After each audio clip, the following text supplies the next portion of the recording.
Hi, my name is Daniel Jose Gonzalez. I am a senior studying international relations. Thank you for coming to BU Nerd Day 2019. My project is an analysis of the barriers to renewable energy deployment in Latin America. So basically, 2 years ago, I had an internship in the Middle East. In Dubai, working for a renewable energy company. And as a part of the business development team, I was looking at new countries, new attractive markets that would look for, that would be great places, destinations for our foreign direct investment in solar and wind power. And I was looking at this and analyzing this, and I was realizing that in the Middle East, probably the most famous region for petroleum and fossil fuel production, there are tons of countries that are creating policy and economic environments that are trying to attract renewable energy development. And so I was thinking, is this happening in other regions? Why isn't this happening in the United States, first and foremost? But also, is this happening in my home region of Latin America? And so that's what my project is looking at. First of all, let's consider the region. Latin America, as I mentioned before, is an incredibly resource-rich area, and that does not stop with the sun and the wind. Latin America is famous for being sunny, and it has tons of potential for solar PV or solar photovoltaic power. But this incredible potential in terms of wind speeds and the amount of time that the sun is shining does not match up when you look at the electricity generation mix of the region. The region actually technically already is a leader in renewable energy generation, but 50% of that is from hydropower. And hydropower has its own issues. While yes, technically it's green, or I'm sorry, it is renewable, it's not necessarily that green. There's lots of methane emissions that come along with hydropower, typically at a big reservoir model. And also you are often running into infringing upon the rights and lands of native populations and indigenous populations. So solar PV and onshore winds not only present a fantastic alternative in terms of electricity generation in general, but great economic potential and development potential, and a safer, greener way to do so. So, why is there this disparity between this incredible potential of sun and wind versus the actual reality of electricity generation in Latin America?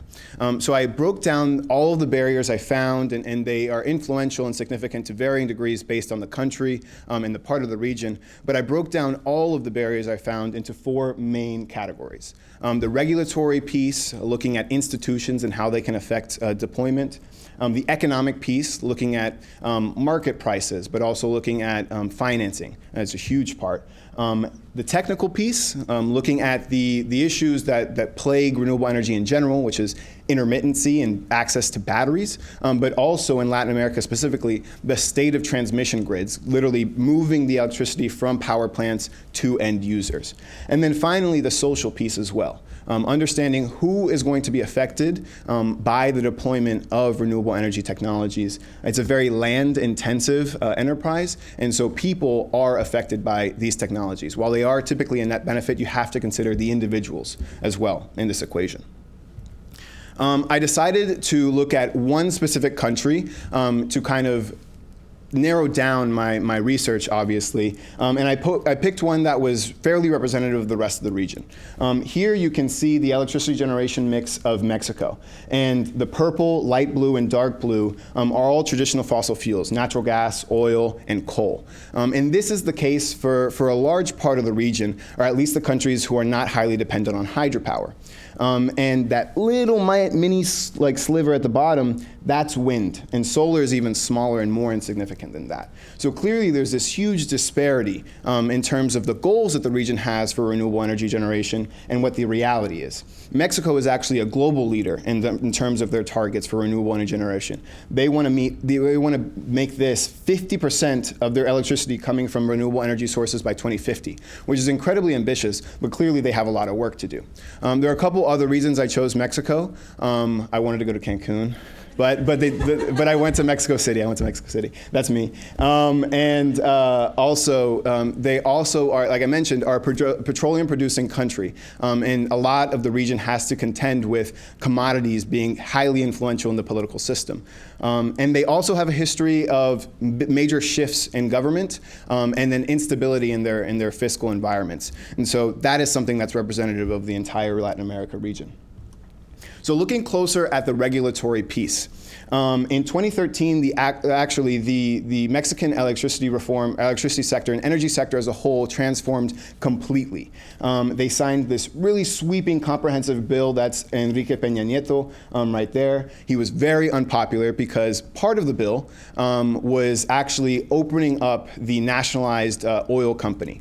That's a really hot button issue in Mexico and really across the region. And unfortunately, electricity sector reform and renewable energy are typically inextricably tied to petroleum, which is very influential in the region.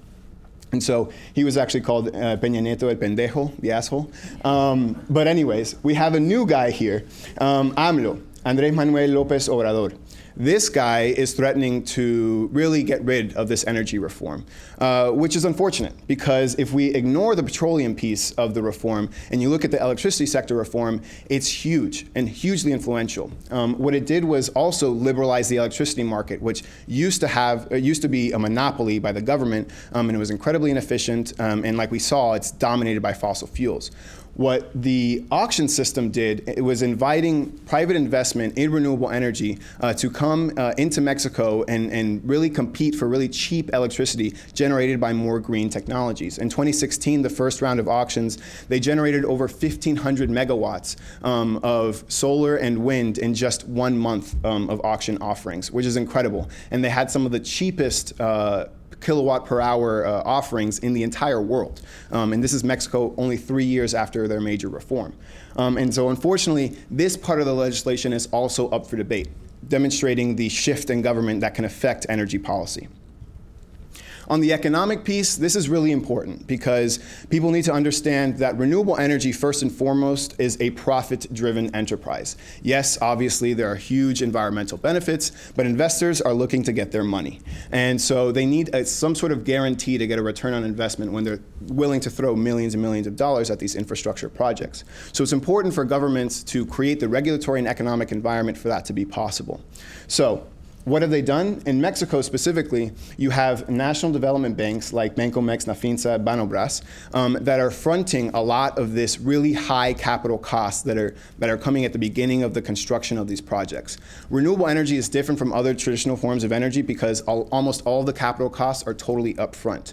You need to buy all the solar panels or all the wind turbines all at the same time. The benefit, though, is that the operating costs are very low. It's typically very cheap to run these, but at the beginning, you need that huge investment, and you need access to financing, and what would be nice is that it's cheap. So these banks have helped private investors get involved in the game and make their offers more competitive. Bancomex, who's one of the banks that I got to talk to, has accounted for over 75% of the financing in Mexico. They've been crucial in making sure that all investors are competitive for these projects. On the technical side, here we have a picture of the Mexican grid. You can see it's incredibly complex and it's all run by one company. Unfortunately, the 2013 energy reform did not get rid of the monopoly in the transmission of electricity, just the generation of electricity. So La Comisión Federal de Electricidad, the CFE, still runs this entire grid, and they do it terribly. They're very famous for being very hard to work with, and in 2013 they lost $3 billion worth of electricity through inefficiencies and theft. So the transmission lines are old and inefficient, and investors will not want to put their money into generating electricity if it's not going to end up getting to the end users in the first place. And then finally, the social piece, considering the people who are going to be affected by the deployment of renewable energy. So as you saw in the grid, it's really big. However, it's concentrated in huge population centers, urban centers, where obviously they represent the majority of electricity demand. That makes sense. However, electricity generation typically happens in rural areas where you have native and local populations that are way less politically and economically influential. So typically their demands and concerns get thrown to the side. Latin America has a history with this in terms of hydropower generation, but also mining in general. The green development industries, solar and wind, need to be different. There are a couple pieces of legislation that Mexico has passed in order to do this. However, the enforcement of these laws has been tenuous, and still you see native populations being ignored in the pursuit of economic development and renewable energy deployment. So In conclusion, these are a couple policy implications for the entire region. Across political parties, what we would call here being bipartisan, green energy deployment needs to be the priority, no matter what party you belong to. And then finally, also, you need to catalyze the private financing of these projects and not depending on public dollars. Developing green technology manufacturing is also big. It would also be an investment in the people and the diversification of your economy, not only green energy. And finally, dedicating significant resources to modernizing transmission lines and getting rid of those inefficiencies, and making sure that all of this is done with the human rights of people in mind. If we're not here representing and respecting human rights, then why are we here at all? I'd like to thank the Global Development Policy Center, Dr. Gallagher, Dr. Rebecca Ray, and then obviously the Kilichan Honors College for supporting me in this research. Thanks.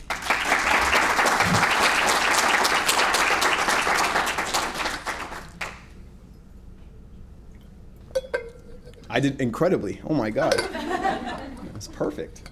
Yeah. So you mentioned that there is only like one firm that's deploying energy throughout Mexico. Do you think that that has an influence on like the inability to cater to different needs in Mexico, in like Oaxaca, where you have a largely indigenous and rural population, versus in DF or in Quintana Roo, where you have like high tourist populations? Sure, absolutely. So yeah, the question was about one firm, and it's really one governmental organization running the entire transmission, all the transmission lines of Mexico. Absolutely. CFE has been around for a long time. As long as the electricity sector has been monopolized by the government in Mexico, that's how long CFE has been around. And because in these institutions, government institutions are dominated and represented by wealthy people who typically come from high urban centers. So they're going to look out for their own people before they look out for rural populations.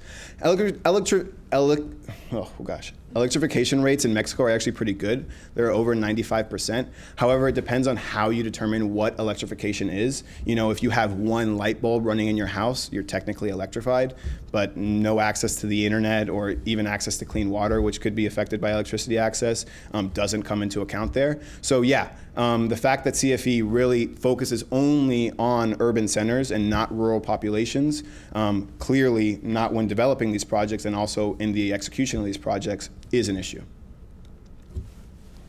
Do you have any like specific policy recommendations that bring together the regulatory and economic barriers, specifically in like public-private partnerships, feed-in tariffs or anything like that? Do you recommend those for Latin American countries? Yeah, absolutely. So the main policy tool that's used in Latin America are that system of reverse auctions. I didn't really get to explain it too much. Feed-in tariffs did exist in Latin America, but have been largely ineffective, where they are really effective in other regions of the world. Because Latin America already has lots of energy resources and this dependence on hydropower and then the backup petroleum, the feed-in tariffs don't really work. But these reverse auctions, basically what a government will do is say, hey, I'm selling this amount of electricity in this time frame. And so government or then investors will come in and say, we can offer this amount of electricity in this form on this timeline. And they compete with each other, bringing the price down for consumers. And so in Mexico, that's been incredibly successful, probably the most successful in the entire region. And now the region is starting to kind of ditch those older models and incentivized models of feed-in tariffs and now really come into the system of auctions. How does the price per kilowatt hour of renewables compare to fossil fuels? So I love this question. It definitely depends on the regulatory and economic environment. You know, what obviously subsidies are a thing. And so that's another thing that people have to contend with in Latin America. Fossil fuels are heavily subsidized. In Mexico specifically, you know, we talk about fossil fuels being influential in our government. In Mexico, fossil fuels are the government. So they're going to have tons. It's harder for renewable energy to get, you know, really a foothold because you're competing directly with this really institutional, huge cultural icon. And so in Mexico, fortunately,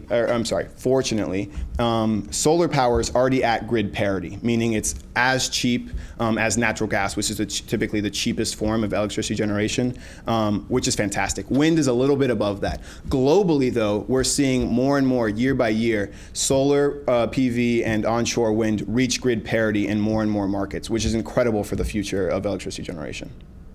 as long as governments take the hint.